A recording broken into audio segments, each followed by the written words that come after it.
Ang mga nabanggit na mga pangalan ay makakasama sa pag-iimbestiga. Pero still, hindi naman ibig sabihin ng lahat na nabanggit ay talagang guilty na at pwede nang akusahan ni numan. Posibleng maisama ang mga pangalan na binanggit ng mag-asawang Curly at Sara Diskaya sa gagawing pagsisiyasat ng Independent Commission na binubuo ni Pangulong Ferdinand Marcos Jr. Ayon kay Palace Press Officer Yuse Claire Castro, lahat naman ay iimbestigahan kung mapatutunayang sangkot at may matibay na ebidensya laban sa mga politiko, partikular na ang ilang kongresista na umano'y kasabwat sa anomalya sa flood control projects.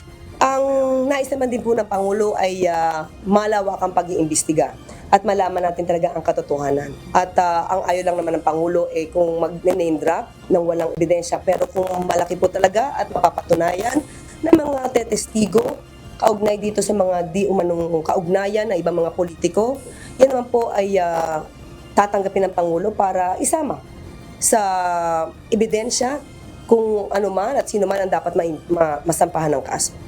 Hindi naman ipagkakait ng Malacanang ang pagkakaloob ng proteksyon sa mag-asawang Diskaya. Kailangan naman po talaga mabigyan ang mga witnesses na talaga may kinalaman na sa mga facts or data about this. Kailangan po talaga ng proteksyon at hindi naman po yan ipagkakait ng pamahalaan. Pero sana nga po ang gusto natin madinig sa lahat ay yung mga kailan, yung kabuuang kwento. Baka kasi nagiging selective lang sila. Nagbigay rin ng direktiba si Pangulong Marcos kay Department of Public Works and Highways Secretary Vince Dizon para imbestigahan ang mga kawani ng DPWH na sangkot sa issue. Makakasama rito si DPWH Undersecretary Maria Catalina Cabral na umano'y sangkot sa 2026 budget insertions.